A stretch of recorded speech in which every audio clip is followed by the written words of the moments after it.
chaque ville, chaque quartier, chaque place qu'on traverse, tout ça, avant d'exister, ça a d'abord été une idée, juste une image, sur une page ou sur un écran. Alors, la question qu'on va se poser aujourd'hui, c'est ça. Comment est-ce qu'on imagine les villes de demain? C'est ce qui va nous guider tout au long de cette exploration. En fait, la réponse, dans son essence, elle est toute simple. Tout commence par un dessin. Qu'il soit fait à la main ou bien généré par un ordinateur, le dessin, c'est vraiment l'outil de base pour penser et pour créer notre futur urbain. Bon, alors comment on passe de cette simple idée à un projet qui tient la route? C'est exactement ce qu'on va voir maintenant. Comment on dessine nos villes futures, de l'imagination jusqu'à la réalité. D'abord, il faut bien comprendre ce qu'est la représentation architecturale. Attention, ce n'est pas juste un plan technique. C'est tout un art, celui de transmettre une impression, de suggérer un nouveau monde possible, un monde plein de vie, de gens, d'activités. C'est vraiment un outil qui ouvre des possibilités. Ces dessins sont donc bien plus qu'une simple image, ce sont des cadres pour l'imagination. C'est ce qui nous permet de passer du visible à ce qui est encore invisible, du probable à l'improbable. Leur vrai pouvoir, c'est d'aller explorer ce qui n'existe pas encore. Mais avant d'imaginer le futur, il faut d'abord comprendre le présent. C'est là qu'intervient la phase d'analyse. Il s'agit de décoder la toile urbaine, de lire tous les petits indices cachés d'une ville. C'est une règle d'or. Avant de vouloir créer du neuf, il faut absolument comprendre l'existant. Cette relation au contexte, c'est vraiment la clé du succès pour que les nouvelles idées s'intègrent bien. C'est le fondement de tout bon projet de design urbain. Prenez cet exemple, il est parfait. Ici, la couleur est utilisée pour rendre visible quelque chose d'invisible, le bruit.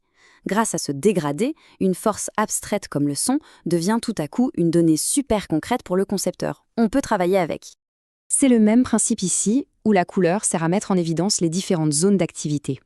Dans ces tons de bleu, de magenta, on peut presque voir le pouls de la ville, sentir l'énergie des différents quartiers. C'est très parlant.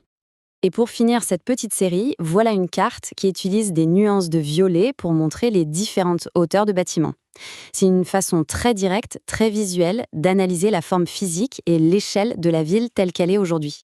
Voilà, une fois que le contexte est bien compris, que le terrain de jeu est balisé, l'étincelle créative peut enfin jaillir. Voyons maintenant comment on passe de l'idée, encore un peu floue, à une forme concrète.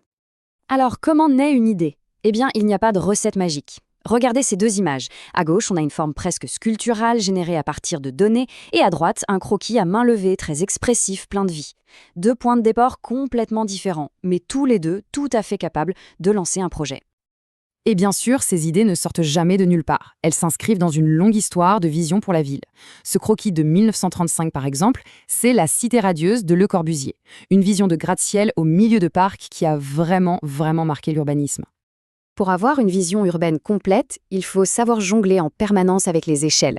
On va utiliser des diagrammes pour penser les connexions à l'échelle de la ville, puis des élévations de rue pour la masse et les matériaux, et de tout petits croquis pour capter l'ambiance d'un parcours. Il faut savoir zoomer et dézoomer sans arrêt.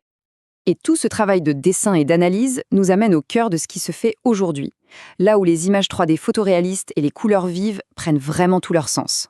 C'est l'essor de la ville numérique. On passe du plan à la réalité virtuelle. Le processus de conception numérique moderne, en général, ça se passe en 3 grandes étapes. On commence par le massing, où on définit les formes 3D de base. Ensuite, on passe au détaillage. On ajoute les éléments d'architecture, les textures. Et enfin, le rendu, l'étape qui va créer une image photoréaliste. Voilà à quoi ressemble cette première étape. Ce modèle chaos tout simple illustre parfaitement la phase de massing. C'est un peu comme de la sculpture virtuelle. Le but, c'est de fixer l'échelle, le volume, les formes brutes qui vont composer la future ville. Et là, c'est là que la magie du rendu opère. Regardez cette transformation. On passe d'un modèle de base, un peu brut, à un rendu photoréaliste. On ajoute le ciel, la lumière, les textures, et d'un coup, le simple modèle devient une image 3D vivante, convaincante. La vision prend littéralement vie. Mais attention, les outils numériques ne servent pas qu'à faire des images réalistes. Ils peuvent aussi générer des environnements complètement surréalistes et dynamiques, comme celui-ci. Ça brouille complètement la frontière entre l'architecture et la sculpture. C'est une pure exploration de l'improbable. Mais l'avantage pratique de cette technologie, il est immense. Ces modèles 3D, ils permettent de tester, virtuellement, l'impact d'un nouveau bâtiment sur les vues, sur la skyline, sur tout l'environnement urbain. On peut tout anticiper avant même qu'une seule brique ne soit posée. Et pouvoir tester virtuellement l'impact d'un projet, c'est essentiel. Parce que ces images, elles ont un but très précis. Et ça nous amène à notre dernière partie, vendre une vision. Une étape qui va bien au-delà de la simple création d'une jolie image. Alors, pourquoi ces images sont si importantes? D'abord, elles permettent de communiquer une vision très complexe de manière toute simple. Ensuite, elles suscitent l'intérêt. Elles aident à attirer les investissements. Elles montrent très concrètement comment les nouveaux parcs ou places seront utilisés. Bref, elles créent une sorte de réalité suggérée que tout le monde peut comprendre. Regardez cet exemple, c'est un cas d'école. C'est un photomontage qui intègre un nouveau bâtiment de façon hyper fluide dans une rue qui existe déjà. En mélangeant le neuf et l'ancien comme ça, la proposition devient tout de suite réaliste, convaincante pour tout le monde. Car finalement, tout ce travail, de la toute première esquisse jusqu'à l'image 3D la plus réaliste, n'a qu'un seul et unique but. Et cette citation de l'urbaniste Gordon Cullen le résume à la perfection. Si à la fin de tout cela la ville apparaît terne, sans intérêt et sans âme, elle a échoué. L'objectif ultime, c'est bien celui-là, créer des environnements urbains stimulants où l'on a envie de vivre.